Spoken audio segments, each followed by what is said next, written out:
Hello and welcome to the IBSA series of podcasts on considering countries to where UK residents may wish to emigrate in light of the non-dom changes introduced by the Conservatives and the more frightening tightening of these rules under the new Labour government, including bringing foreign trust assets within inheritance tax and increasing capital gains tax rates to income tax levels, which may happen, particularly aiming at fund managers.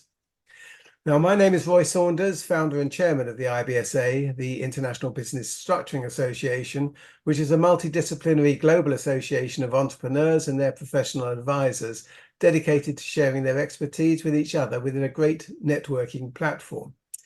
Our current series of 15-minute podcasts will review beneficial tax regimes in Italy, Spain, Portugal, Malta, Cyprus, Switzerland, Singapore, Dubai, Israel and Hong Kong, and perhaps some other places as well. Today, I'm joined by Castro Gonçalves, an international tax lawyer with Caiado Guerreiro of Lisbon.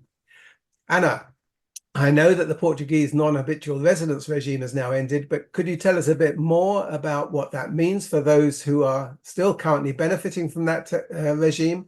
And in fact, whether anyone coming to Portugal can get similar advantages. So perhaps you can start off by saying what that regime did for incoming residents and then go on from there. Well, thank you, Roy, for having me. It's a pleasure to be here speaking to you about these matters. The non-habitual residency regime was just I would say, the jewel of the crown of the Portuguese tax benefits for individuals for quite a number of years.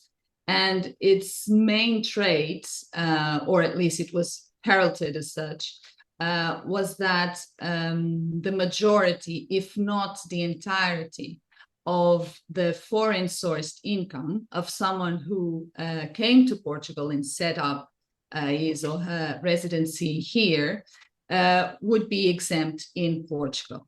So essentially what happened is that this regime started by attracting, well, the idea was to attract highly professional, qualified professionals, if you will, in order to develop our economy, which was struggling, as it always is. But at the end of the day, what had happened was that it attracted mostly people with passive income, people that were in retirement or nearing retirement, that most of their assets were abroad. Most of their income was, of course, generated abroad, and therefore they could come to Portugal and pay virtually no taxes. This was then coupled with the fact that in Portugal, we still don't have inheritance tax in a direct line. And so it made it quite attractive for those people. As for the highly qualified professionals, they also came, and the tax treatment there would be, for someone who is carrying out this activity in Portugal. Let's say, for instance, a professor in a university, or a doctor, or not a tax advisor, unfortunately, but someone with that type of qualifications that would exercise their activity here in Portugal, they would be taxed at 20% flat on their Portuguese sourced income, and the foreign sourced income would be exempt generally, with the notable exception of capital gains, not real estate, but movable assets, capital gains. Those would still be subject to tax, but most of, interest, dividends would all be tax exempt in Portugal. So foreign capital gains were taxed, which was, I think, a big difference to the Spanish regime as well. I know that it was quite unpopular, or it became quite unpopular amongst the populace. Was it because house prices were being pushed up, or people were saying it's not fair that they're not paying tax and we are paying tax?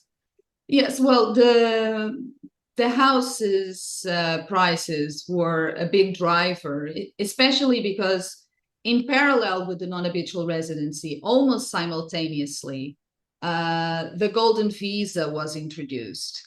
And so people sort of confused the regimes, whereby they thought, and in that case, for the golden visa, it clearly had a huge impact in the rise of the prices of properties, because people could get the golden visa via acquisition of real estate. So, and it had to be a minimum 500,000 euros. So, it just really made it a very deep impact in the market.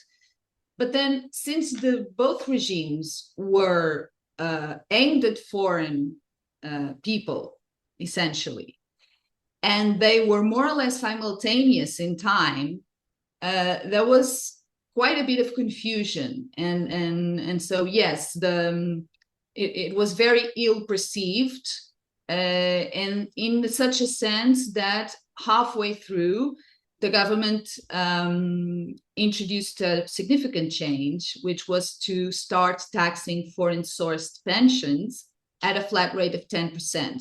So this was not only from internal voices that were challenging the regime, but also other countries with whom Portugal had double taxation agreements that were criticizing and threatening, and even in some cases, in the case of Sweden, for instance, it actually went through, threatening to terminate the double taxation agreements because of this regime. Okay, so I know it was unpopular. And did you have a left or right-wing government at that stage? Left. That was a left. Okay, when it was introduced, introduced by a right-wing government, but then the left stepped in and they kept it. So they were the ones that introduced the 10% on the pensions, but for the remaining of the regime, they kept it. And they kept it, in my opinion, because it was really bringing wealth into the country, not directly in personal income tax collection, but in terms of development, spending, the VAT that was through the roof in terms of income for the Portuguese state. So it was really quite favorable in the sense that it was wealth that was being brought in. Yeah, that's why I think it would be strange if the Labour government drive out very wealthy people here, because VAT is an essential element. But wealthy people spend money, and VAT that's it. is on that money that's spent. So that's interesting. But now the regime is going. When does it go? Actually, the regime, is it completely out of it now, or is it still in place until a certain date? This year we are in the transition period. So it was officially terminated by the socialists, so the left-wing government at the end of last year. Most people believe that it was in an attempt to still hold on to power and to see if they could convince people to still vote for them. But, there was, it wasn't enough. And they fell, the government fell nonetheless, but the regime was over. And the transition period means that those who have manifested an intention of relocating to Portugal within 2023 and carry it out in 24 until the end of this year may still benefit from the regime as we all knew it. Because that is another thing. The old regime was terminated, but a new one was introduced. It's completely different, but it was something that they still wanted to advocate as an interesting regime for. Is the existing regime then, or the old regime, let's call it, is that still applicable for people who are in Portugal who've come under that regime? And for how many years will that continue? It will continue for the 10 years. So this was a 10-year regime, non-renewable. Yes. So if someone started benefiting 23, they can still benefit for the full 10 years, even though the regime no longer exists. Okay, not quite sure whether that's well understood in the outside world. So that's interesting. Yeah. And now tell us what the new regime is then, as from presumably as from the beginning of this year, is it? Yes. So in this year, what we've been doing is that we've been finalizing the settlement of people that were interested in coming to Portugal and have some sort of evidence of that. And when I say some sort, it's really some sort of evidence.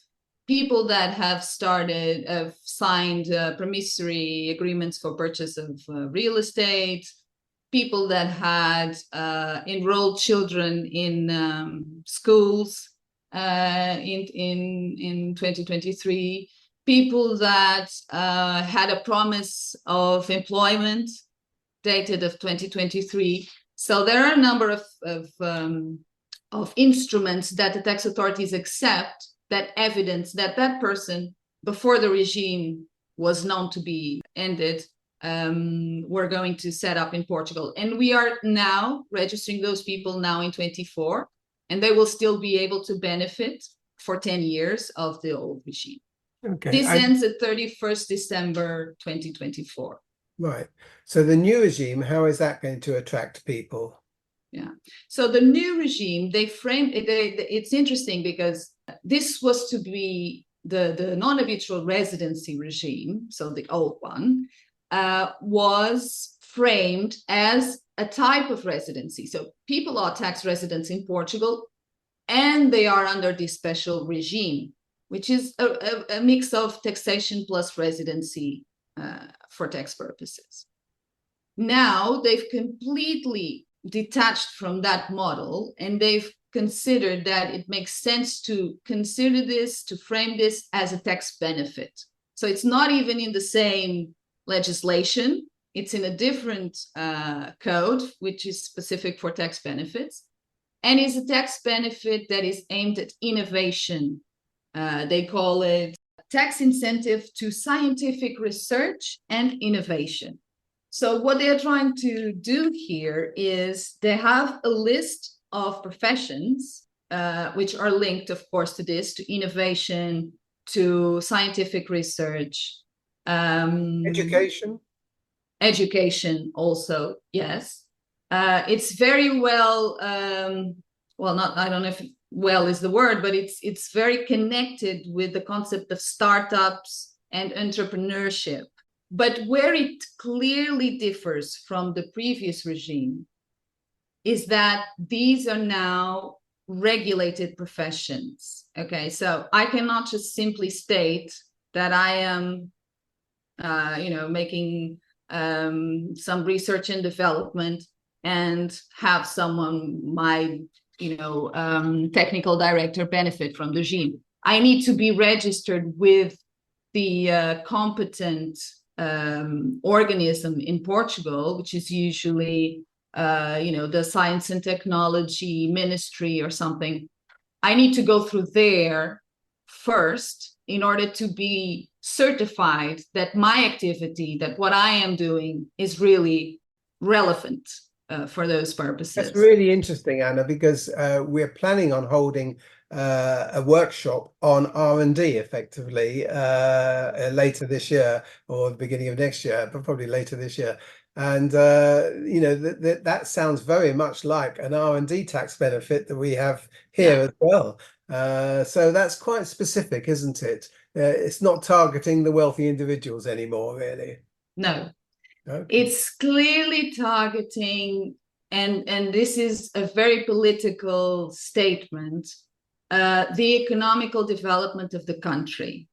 So the idea here is for you to see one of the professions is to be, a corporate, in a directorship position in a company that exports at least 50% of its activity, be it services, trade, industry, whatever, but it needs to be export focused in more than 50%. So this is a different outlook entirely. as to what the tax benefit is not for the company. The tax benefit is for the individual, I understand. yes, And correct. what is that tax benefit then? Is it a exemption or what?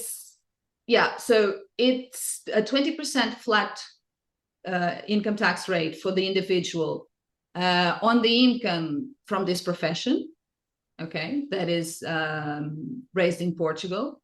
And then something which is excellent and it's even better than before, it's a complete exemption from all foreign source income. Including capital gains? Including capital gains.